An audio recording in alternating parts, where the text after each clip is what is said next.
पंजाब के अमृतसर में दो चीजें दिखाई दे रही हैं, कल्चर को बचाने की लड़ाई और फ्रीडम ऑफ एक्सप्रेशन को रोकने की गई कोशिश। पंजाब पर एकाधिकार समझने वाले कुछ संगठन अब ये डिसाइड करने में लगे हैं कि राज्य में कौन रैली निकाल सकता है। स्थानीय संगठनों के तौर तरीकों को देखते हुए लोग आम आदमी पार्टी सरकार को कोस रहे हैं। नमस्कार, मैं हिमांशी, आप देख रहे हैं द पैम्फलेट।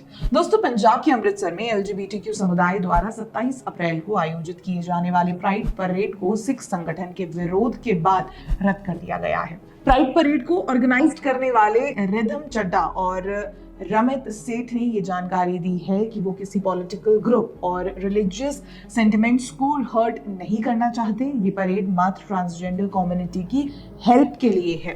दरअसल निहंग सिख संगठनों ने परेड आयोजित करने के खिलाफ प्रशासन और आयोजकों को कड़ी चेतावनी दी थी। निहंग सिख संगठनों ने कहा कि अमृतसर गुरुओं और धर्म का शहर है। उन्होंने कहा यहाँ दूर दूर से श्रद्धालु श्रद्धांजलि देने आते हैं, इसीलिए इस धरती पर ऐसा कुछ नहीं होना चाहिए। साथ ही संगठन ने चेतावनी भी दी है कि हम प्रशासन से अपील करते हैं कि इस परेड को होने से रोकें। अगर ऐसा ना हुआ तो बिगड़ते माहौल के लिए प्रशासन जिम्मेदार होगा, क्योंकि अगर प्रशासन इस परेड को नहीं रोकता है तो निहंग सिख अपने तरीके से इसे रोक देंगे। 27 अप्रैल ਨੂੰ ਹੋ ਰਹੇ ਇਸ ਗੇ ਪਰੇਡ ਨੂੰ ਰੋਕਿਆ ਜਾਵੇ। ਅਸੀਂ ਆਪਣੇ ਵੱਲੋਂ ਇਹ ਬੇਨਤੀ ਪ੍ਰਸ਼ਾਸਨ ਨੂੰ ਕੀਤੀ ਆ। ਇਹ ਫਰਜ਼ ਪ੍ਰਸ਼ਾਸਨ ਦਾ ਬਣਦਾ, ਪਰ नहीं तो फिर ਅਸੀਂ ਇਹਨੂੰ ਆਪ ਰੋਕਾਂਗੇ।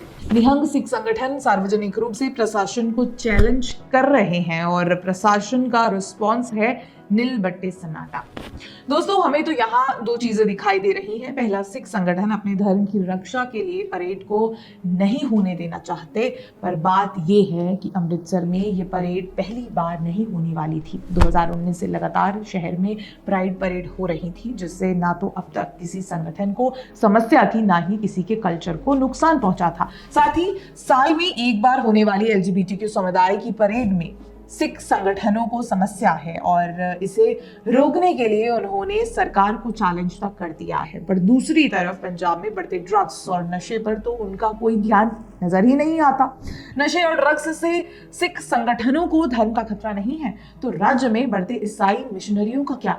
पिछले 2 वर्षों में ही 3,50,000 से अधिक लोगों ने अपना धर्म बदलकर ईसाई धर्म अपना लिया है। खासकर बॉर्डर एरिया और गाँव में लगातार धर्म परिवर्तन करवाया जा रहा है। क्या ये पंजाब के धर्म और कल्चर को खत्म नहीं कर रहा?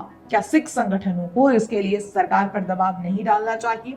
पर उनका सारा प्रयास तो एक ही प्राइड परेड को रोकने के लिए है। ये बात समझने लायक है कि प्राइड परेड और इससे जुड़ा कल्चर सिख ही नहीं, भारतीय समाज के लिए समझना मुश्किल है। पर क्या आप इस कारण से फ्रीडम ऑफ एक्सप्रेशन का अधिकार भी छीन लेंगे?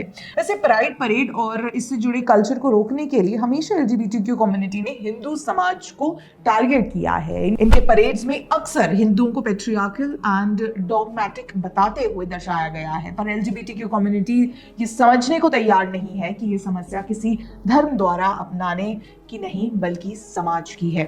ऐसा नहीं है कि हिंदू धर्म को छोड़कर बाकी धर्मों ने एलजीबीटीक्यू कम्युनिटी का स्वागत किया है। हिंदू तो फिर भी इन बातों को लेकर कंसीडरेट रहे हैं। फिर क्यों इस दोहरे व्यवहार का भार हिंदुओं पर डालना है? एलजीबीटीक्यू कम्युनिटी को समाज में जगह बनानी है, उसे किसी धर्म की वैलिडिटी से अंतर नहीं बढ़ना चाहिए। पंजाब में एलजीबीटीक्यू कम्युनिटी और निहंग सिख संगठनों के व्यवहार पर आपका क्या कहना है? कमेंट करके हमें जरूर बताइए। वीडियो पसंद आए तो लाइक, शेयर एंड सब्सक्राइब करना ना भूलें। धन्यवाद।